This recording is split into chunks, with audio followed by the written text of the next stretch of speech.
Laban-Cliff Onserio joins us now. He is the Chief of Staff at the Office of the Group CEO of Standard Group, but also an anchor and is a TV man. Laban-Cliff, good morning. Good morning, Eric. Good to have you on the show. Salam salam. Welcome to the hot seats. Wow, thank you. It's great to be here. Yeah. So, as we segue into the conversation that we're going to be having with you, the choice of a governor, when you're voting, you as Laban-Cliff, what would you be looking out for? Well, now this is the CEO of the county. Yes. And especially with my experience of managing principals, I think it's only fair to get somebody who has a heart and knack for the people. Here, and I'm also just referring to, of course, what's hot and what we're expecting for us later on, that we'll have our that's Polycarp Igathe, who's now officially declared interest. And basically what he says in terms of I've been a businessman and I've run the streets, and alisema Nairobi ni shamba ya mawe, and I've been there, I've done that, I've arranged what are they called? I've arranged stuff off the shelf. I think he was referring to his days at Coca-Cola, So here you're looking at the servant of the people. You're looking at somebody who has been tried and tested. Now, Polycarp has been tried and tested in the corporate world. What would the people say about him? On the other side, the Mwananchi will say, we want somebody who's tried and tested within our area, politically, from MCA level, for instance, or MP level. So I think for myself, I'll be looking at that person who's been tried and tested, be it business, politics, and one servant of the people and has passion for it. Yeah. Laban, you are anchoring a show that's coming back on KTN, The Headhunter. Yeah. Tell us about that. What's The Headhunter? Wow. First is why the Headhunter, actually, Okay. and how that came to be. So, thanks to COVID, I think we all realize you cannot just say you're just an anchor or you're just hosting, for instance. I believe City, Eric, you guys also have very deep passion for other stuff, be it public policy, based off on what we discuss, be it communications and what have you. So, COVID taught Even us... COVID supplies. Who knows? Eric and I tried. What happened? We tried. We did what they said. We passed by KEMSA. Because we were told all you need to do is pass by KEMSA and you'll be summoned. Were you summoned later? We gave up. So, I mean, it's, best of all, that don't give up, that's all. I mean, you try and say, okay, well, what else can I do over and above, my day job? And that's what I actually say, that apart from being chief of staff, the CEO, by day is that by night, you get on air and maybe be on radio, be on TV. The Headhunter basically speaks into the lessons we learned from COVID, which is how do you get yourself ahead? How do you improve your leadership skills? How do you improve your, it's one thing to go to school and say, and Eric, I mean, we identify with the Strathmore Business School, have those BCom degrees, IT degrees, MBAs, very nice papers. But now, how do you ensure that in your career, you actually rejuvenate yourself? So the Headhunter speaks to that person and that professional who would really want to get themselves ahead. What do you want to actually achieve? What do you want to do? What you realize, City, is that there's actually what can I say, information disconnect. It's there, but it's at the top. That, oh, no, I'm not getting the right talent. I'm not getting the right people to work with. I'm not getting the right person. Then, with mid-tier, lower level management, the conversation is, how do I get ahead? How do I, be CEO one day? Then you realize, oh my goodness. So the people at the top don't seem to find anybody who's suitable at middle level to rise to their top. They call it the and talent everybody pool. Yeah. in the middle is basically struggling to rise to the top. And they don't know. It's like you don't have a roadmap. I think in my other life, I'll tell you, you don't have a pace note or route map into how to get ahead. But in the time you've managed, see the lives of CEOs and people who are at the very top of the organizations that they run, have you ever found people at that level who actually acknowledge and see themselves as the hindrance, as the blockage to finding these people who are supposed to fit in? Because the people who need to fit in may be there, but it's those people who are making those decisions who that don't want to create space. They are the ones who are causing the blockage. And rightfully so, more or less now the job in terms of advisory and saying, okay, sir, it's always, I think we see our roles as a mirror. You tell them, oh, boss, I think here, there might be an opportunity towards, seeing opportunity, seeing potential here, seeing talent here. So rightfully so, I agree. Of course, this is generally speaking. I think here at the Standard Group, we've seen that there's a managerial intent. Basically, in terms of the ambition to see, okay, what's the right talent? We're not selling a good here. This is a service. We are trying to make sure that actually we can be ahead. So speaking again of previous experience, I started my career out in General Electric. General Electric, America's largest infrastructure company. When it was setting up shop in the country, you can imagine the recruitment drive. And having sat in the HR department, there was a big push towards making sure that we can get the best in the market, get the best in the industry. In fact, there was a back to Kenya program, which is be you in the diaspora. If you want to come back, please come back and join General in. Electric. And I think it was very interesting to see how now those senior executives can actually say, okay, well, a minute, even myself, as much as I'm attracting more talent, how do I ensure even the people around me are actually getting the best? It might be the best within the organization or outside. And I think it is upon any leader to actually tell you and say, hey, wait a minute. I think, where you've reached, it's more like a limit. So you might actually choose to actually look at opportunities outside, for instance, So I think these are the discussions we want to discuss at the Headhunter. You're just trying to really see how to get ahead. I think it's also an opportunity towards, the talent managers, talent developers to actually see how they can actually come on board. And honored and glad that in the first episode going on air tonight, we'll be having the HR director for Safaricom, that's Mr. Paul Kasimo, just sharing insights as well. And not only just his experience at Safaricom, but having worked at Kenya Airways and having managed an entire airline during the Douala crash. I think you remember that was really a tough time, you know? Yeah, and imagine being a people manager at the time when the company is, literally in disarray, I would say. And it takes us through that journey of how that life was going into banking at Barclays, going into EABL. So it's really giving a landscape of, how it is in corporate Kenya. I see. Let's take a break and then we tell us a bit more about this first episode and what we should be expecting rather to get out of the Headhunter. Laban-Cliff Onserio is the anchor of our show that's coming tonight on KTN Home, the Headhunter. What time, Laban? 10 o'clock. From 10 p.m. The Headhunter. He's also an anchor for what other show is this that you do on KTN News? Transform Kenya again. Okay. He is also, what else do you do at Standard Group? Goodness. Chief of Staff. He's a Chief of Staff My in day. the office of the Group CEO at Standard Group. All these and more, that's what we'll be discussing. Keep it here for that. This is the Situation Room. Conversation continues at 24 minutes to 9. In the Situation Room this morning is Eric Latif, CT Muga, and Laban-Cliff Onserio, who is the anchor for the Headhunter TV show that's coming up at 10 p.m. on KTN Home tonight. He is also the Chief of Staff for the Group CEO at Standard Group. So tell us again so I want to understand the Headhunter, the structure of the show. Is it an interview? Is it, when you hear the Headhunter, you sort of think of like the presenter, which is a contest where you have judges who are picking, who are headhunters. Mm-hmm. Is this a similar kind of thing? Are you offering people jobs on the show? Oh, well, I wish. But ideally, it will be more of how do we hunt and how do we headhunt. And this is actually a concept that is across all HR circles, which is there's some people, yes, who apply for jobs, but there are people who were hunted. So how do you make sure you get yourself into the hunted list? So these are the hunters speaking about what they look for. Exactly. So we'll be so ideally it's just throwing it to them because now they are the ones now who are used to hunting. So now we're asking them, okay, what exactly are you hunting for? And now calling the show the Headhunter. Of course, we are out there and fantastic work by the producer there, Shari, in the sense of going out there and saying, okay, well, you're the ones who hunt these people. And by the way, they call it the cold calls, which is call you maybe in the middle of the night or very early in the morning, or you're not even interested about any role. And they'll say, you know what, Eric, there's this opportunity we have for you and we'd like to interest you in it. But the question is, why settle on Eric? Why settle on City? Why settle on this person you've actually called? And that's a secret that really it's never told out there. That's what I'm saying. There's an information gap. In the sense of these hunters not exactly telling you what they saw in you, And these are the people who are gunning up for these senior positions.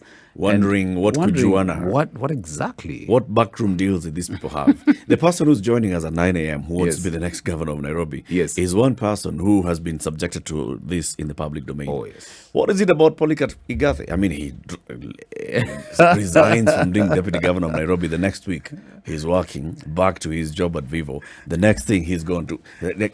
Here's how I'm going to put it. What if the president headhunted Polycarp to be next governor? I'm just saying, what if? And it's out there. And I know the question was posed to him as well. But it's really a war for talent, as I said. And maybe there are people sitting somewhere and saying, who exactly can be the next governor for Nairobi? And let's face it, and I don't know what's going to happen and what he's going to say. But for instance, or maybe it was not a thought that he had. But maybe there are people who came in and said, you know what, you can do it. And maybe that's now the work of that. What is this that the headhunter supposedly Well, the saw? story is told of, for example, Polycarp in 2017 Yeah. that Mike Sonko headhunted him. I Yes. mean, well, conversations that Come had in. taken place, but then Yes. Sonko himself went to Polycarp's office Yes. and said, I'd like you Yeah, to to be be my running that- mate. Exactly. The guy was not in politics. Interested or, yeah. So this is the entire concept here of the show. Exactly. When you are looking for Yeah. talent and you don't advertise in the papers or great national circulation or you place your applications by this date, Yeah. you basically sit back and you do your own shortlisting Yeah. from the people that you know, Yeah. and then you start cold calling them. Exactly. Why do you choose so and so to call? Exactly. It's a big question, to be honest. And by the way, it will be quite interesting to even get from the hunted, The hunted. the hunted. You know how it is for even those few months. Remember, there was even a conversation about Polycarp even mentioning that, you know what, this is not what I thought. So, for instance, yes, you might actually accept an offer, but you go into the role and realize, okay, wait a minute, this is not exactly what I thought. So even now, the show even speaks into that. So we're talking about more of the how do you get yourself on board? But now, how do you get yourself ahead even when you're in that position, you know? And I mean, apart from Paul Kasim, we've even had our very own Nicholas Siwatom, the chief HR for Standard Group, just sharing insight as well, managing media in such a VUCA world. Yeah, there's also an opportunity to have a chat with even ladies in the industry. We're talking about women on boards. You know, how do you actually get more women on boards? You know, and there's a whole crew that actually does a whole hunting Right. for women on boards. There are people like Catherine Musakali, we have Susan Kiama.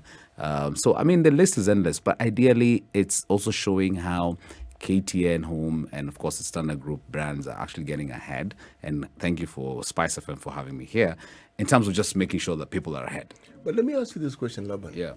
How do people ever get to divorce their own personal interests and biases when they are put in a position where they are part and parcel of the selection committee? It's call it the halo effect, which you obviously know that City Muga can do this job. He's done it. He's tried and tested. And by the time the hunter is coming to you, they already have a brief. They already have a brief about your compliments, about your achievements. So I doubt there's a way you can divorce the whole halo effect, or that bit about saying, okay, have a preference to such a candidate. And really that's up in the air, because at times it's to be honest, recruitment is an entire nightmare. Let me tell you why I asked the question, Laban. Yeah, yeah. In a previous life, I was a school teacher Yes. in the previous century. Yeah. And the government had a system where you were interviewed to be, say, a head of department, deputy headmaster, then headmaster, and so forth. Okay? Now, you could pass the oral and the written exam, but you would never get those positions. Simply because either the provincial education officer, the education officer in charge of this and the other, didn't think you're adequately compliant. Yes. Okay? Now, that's the personal interest that I'm talking Yes, about. I get you. Now, when you come to politics, Yeah. it plays an even bigger role than someone's competencies, the known competencies that are visible and which you can trace and which have something that you can point to. True. That's what I was asking. Yes. How do you ensure that you divorce this Yeah. from that selection process? And City Muga hearing that, and especially I speak to my previous life being in the presence delivery unit and ideally in government, and knowing that the headhunting concept perhaps might be more friendlier in the private sector as opposed to government, because there are protocols and procedures into how hiring takes place. And in fact, even if the ministry officials or Ministry of Education officials would have a candidate for that matter, you've seen that there are panels. There are panels that are clearly cut in terms of like a representation, representing the women, for instance, representing the youth, representing the board, representing management, who also have to give a score.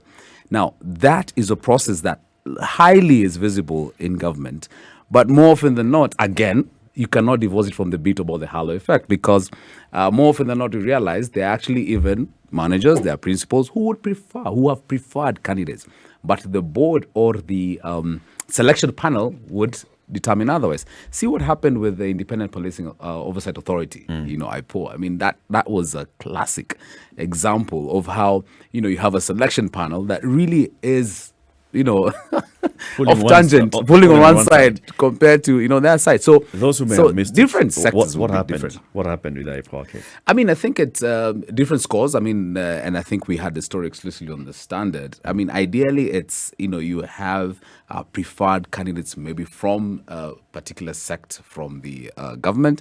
But again, the panel, being independent, yes, carries the day as well. So now, and I mean, speaking of years as a teacher, I think it'll be somewhat similar. But to be honest, what I can say is, yes, the halo effect, you cannot quite divorce from it, but still exists. In private sector is different. What I can say is that recruitment is very expensive for business. The turnaround time, I mean, look at what we experienced. We just, it's really, again, a volatile world, and there's a lot of opportunity, and people have realized, and thanks to COVID, do not waste time. If there is anything you can get out of the way, get it out of the way. If it's to get that senior manager who can get the job done, get him or her in the shortest time possible. Boards are supposed to help reduce or diminish the halo effect that we speak of. But if you look at the way even boards are crafted, people tend to look for people of similar minds. So essentially, you're talking about a system that is already pre-direction. Yes, already. Meaning, if you don't fit into a certain criteria, your personal qualities that notwithstanding, the likelihood of you ascending that position is almost nil. True, I fully agree, and this is the same in the private sector as well as the public is more overt about it. Because if say it's the Ministry of Health, and you're one of the many parastatals under the Ministry of Health, you'll be told the Afia House doesn't like this. Now it's amorphous. You're not going to be told who, but once you're told, because that entire board you have to have the nod from Afia House for you to be in that board if it belongs to the ministry. So whatever else you can say, the ministry is never really far from it. Because I'm talking about cases where I've heard where applications for jobs are CEO of some of those organizations, and the person who ends up getting the job is the person who scored the least. Some are not even shortlisted in the first, but they end up and you wonder, but so how did this person end up? But that was the person was preferred. Yes. Goes back again to a company law and the bit about the fiduciary responsibility the board has, because the board is actually representing, quote, the shareholders. And these are the people who are actually asking the board, please have an oversight. These managers, we are not quite sure about them. Have our interest at heart. So, and really, and I mean, largely speaking from, the bit about government, and definitely I know that there's a bit about having, for instance, the cabinet secretary, the principal secretary, in line. The other day I was looking actually at when the banks were releasing the results, and I saw the KCB bank results as well, and also quite interested in looking at the board representation. The Treasury has a seat. Yes, they have to. Treasury has a seat. They have to. And I was like, wait a minute, actually it's true, because there's that bit about forgetting that this is actually government has interests. Yes. So there's a seat there, which is maybe might be revolving, and of course the PS or the CS can have representation. And it's usually not one person. No.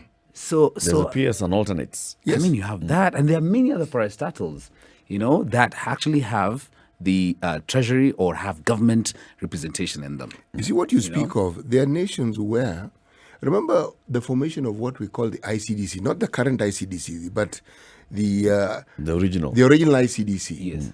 which was supposed to be the government's way of injecting into commerce and industry. Okay, Yeah. countries like Japan and China actualize it in real time, meaning True. government involvement is direct. There's no Yeah. question about it. Yeah. Okay. So yes, you may be a private industry, but the government say is huge, and that's why these institutions just keep growing. Yeah. Now, in institutions such as those, you tell me, even when you're headhunting, who do you think is going to have the last say? I mean, you'll definitely have who will pay the piper. Precisely. So it's gonna be Who it's pays gonna the be a piper? political decision at the It's end. going Yeah. to. It doesn't matter Yeah. how you twist it and Yeah. turn it. Yeah. It's going to be a political position, and usually, anyone who's a political bigwig, the political bigwigs will have people whom they are fronting. Okay. Now that you've created the scenario, so the shareholders will actually speak and say, you know what, I think this City Muga is a good guy. We need to make sure we actually hunt him. Yes. And then it comes to the board and make sure, okay, guys, how do we make sure that we can actually have very compelling? Because you can be hunted, but the bait is not as good. Yeah. Then we can package City Muga. So I mean, these are some of the things I want to discuss. You know, the because it's private not all sector there. has this difference. Yeah. Many private sector organizations actually cascade and segment power, meaning at you, Laban, there are powers that are given to you. Yeah. The decision you can make, and people say, okay, Laban has decided, Yes. and they'll go with it. Yeah. So it doesn't have to go through this rigorous process of Yeah. public participation at Yeah. all levels. Yes. Now, that is what may make it possible Yeah. for what you're saying to happen. Yes. So this headhunting story, Yeah. for very many people, especially like you say, Yeah. those in middle management, those in the lower ranks, who are seeking to rise, it has negative connotations because it comes out as it's a boys' club, it's a network. Not at all. That this group of people are the ones who just keep getting favored, moving from one job to the other. And if you look, all of them belong to the same club. They have membership in the same club. So and so left this organization and has gone to this other organization at the same level or at a different higher level, and then came back into the other organization at a higher level, and there was no advertisement for this particular position. And so everybody else looks at it and wonders, so do you want to tell me that the job of chief commercial officer only belongs to these seven select. people? That chief marketing officer only belongs to that CEOs can only come from this pool of 8? Yeah. Even if one has misperformed in one organization in public perception, then they are also headhunted to go as CEO.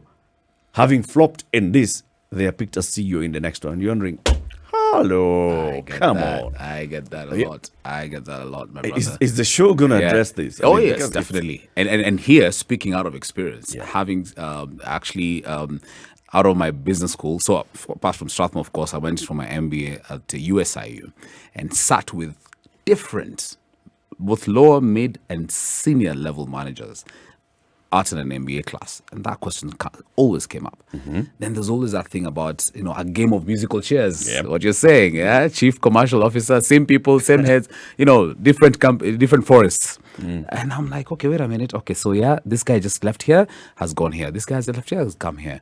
So what is this that they're actually seeing? So the lower level managers, and this is in one class, you all have group settings. So you're doing an assignment, you're looking at a case study, and you have people who perhaps are not as senior. Then the conversation between those senior managers actually goes like, hey, by the way, I'm looking for so-and-so. It's not advertised. Yep. The guy just said, hey, I'm looking for so-and-so. I just got this Casually, role. just drop it. I'm looking for this person. And it's a nightmare. They say, oh, I don't want to advertise because you know what? I'm going to get 50,000 CVs and I don't want to look at them. And I know who I want. And I just know who I want, So then this lower level and the ones who are saying that perhaps there's a bit of a discomfort around them and said, you know what? Oh my goodness, how can I make sure I actually rank top 5 in this CFO's list of the wanted? So and I think maybe perhaps that where even the motivation to just launch came out in terms of like, this is an information disconnect. Guys, it's not an opportunity saying that, hey, it's you against them or it's you versus them. If it's those clubs, okay, well, you might not pay $1 million bob to join one of those exclusive golf clubs, for instance. But it's an opportunity to us saying, okay, well, how do I make sure that I'm in top of mind or I'm in spaces that these decisions are made or where these decisions are made? And I think all that will be answered on our Headhunter series, especially for season 1. I'm guessing that it will also now bring in the issue of mentoring. that if you pick yourself a good mentor, then Yeah. that good mentor is also telling you this is how you need to package yourself, so that when I mention you to my peers, then they can consider. They can see what I'm seeing. Exactly. I need to see Yes. what Yes. what we'll be looking for. Yeah. So the position and the role of mentors in career. Yeah. How important is it, and what's the selection process? I mean, how do you choose them? If you just look at them, say CT Muga. CT is already mentoring one of our listeners. I'm sure lots of them as well, especially for his There's great command one who of the language, expressly the applied Queen's and language. said, I want to be like CT. I think I saw those tweets as well, and I think there's a very hilarious. there's a flip side to all this. Huh? Yeah. Pray to God on your knees or lie prostrate while you're at it, and pray that your mentor is somebody who's liked. Exactly. And somebody who can put the thorns on your seat. Yes, somebody who, when the name is mentioned, people Yes. feel okay. Yeah. We trust It's this. a rubber stamp. Exactly. This one is a Oh, stamp yes. of approval. Oh, yes. The other side, who? No. Okay. Then there's the okay moment. Being fronted by CT. So, yes, I mean you'll go through the process, but you are done. And, I mean, rightfully you've so. been shunted aside. Yeah. Now, I have to go back to the question I asked. You see, Yes. our personalities, our characters, our biases Yeah. are never far from us, True. and whether they are fine-tuned, given the jobs that we do, Yeah. or whether we discard certain traits as a result of what we do, that is a question. True. But my understanding of human nature, my understanding of it, Granted. is that people don't really change that much. Yeah. They give the impression that they change, Yeah. but they really don't. The core doesn't change. What they do is they adjust to fit into. But those fundamental beliefs that they have within them stay intact. Granted. And the fact city is actually something that even myself as a host, I need to also learn and get ahead. As I said, yes, I'm just from masters, but again, I'm not stopping from that. There's a conversation about relationships. And this is what actually around business circles is that people buy into people, and you cannot really divorce that bit about that personal preference for a candidate, personal preference for a supplier, for instance, or somebody to work with based off on what they've done. And I like that, what you be based off. What is your historical record? People will actually buy into that. They'll not buy into, you have a very good mentor and stuff. What exactly has he or she done? So they want to see that. You increased revenues by, X percentage. You did this. You had so-and-so. You made the company move from good to great, for instance. So Worked with people it's a well. conversation that a gentleman called Fred Swanica, who's African iconic leader, who's actually bringing in with the concept they're calling the room. Now, the room is actually just a hall full of people, diverse backgrounds, and asking them, okay, guys, how do you make sure that this room can actually make you get ahead?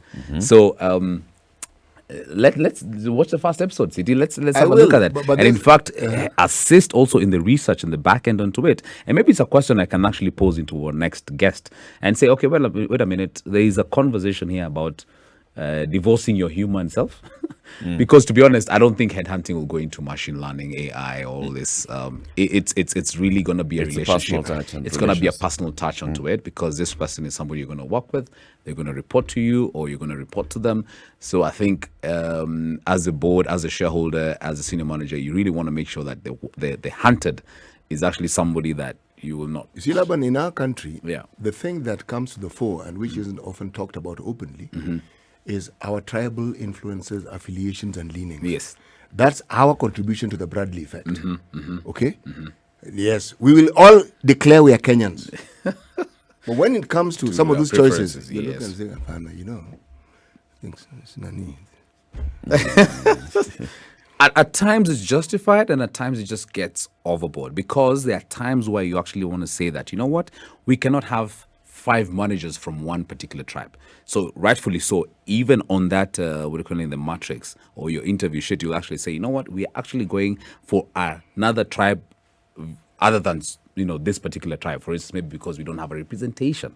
And maybe it might be because maybe the company is headquartered in a county that has one particular tribe. So I mean, rightfully so, it's something that, yes, we exist in Kenya, but again, bringing in the multinational experience, they at the caveat, they normally put at the caveat down there when you're looking at those roles. They say, you know what, no preference for what, sex, religion, gender. I mean, and they put all those facets. Yeah. We're an equal And opportunity it's one thing to employer. just write, but it's another thing to actually say It's that. like seeing this huge sign in KRA. This is a no corruption zone. You look at it and you smile. Really. Laban, thank you very much for joining us. So we will look out for the show tonight from 10. Sante Sana, Eric, and thank you, City, for a great hosting earlier today. And I'm grateful for the Standard Group. I think this is just an opportunity to get ahead. And again, I said lessons learned from COVID, where how do you make sure that you have a role, but you also make sure that you can actually participate. And I'm grateful for my boss, the CEO, for granting me the opportunity where be able to practice your management by day and be on air by night. So look forward to it. 10 p.m. tonight on KTN Home. Looking forward. Alrighty.